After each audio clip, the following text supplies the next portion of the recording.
So yan guys, dito rin tayo galing nung Martes.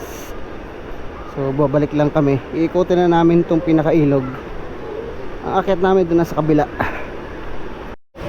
So yun guys, doon talaga ang daan namin guys. So sa may malaking bato. Ilalim pwede?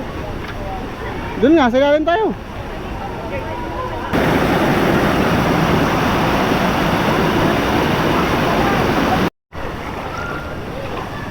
So dito kami sa tubig guys, madaan ngayon. Dati doon ang daan.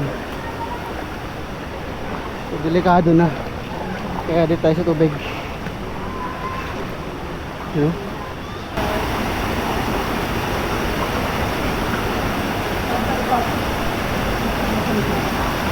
Sa likod.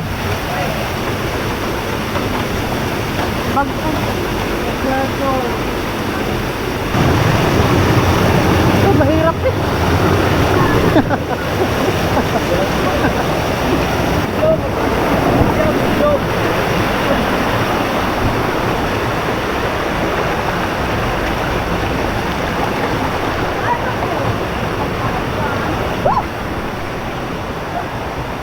Play pala to.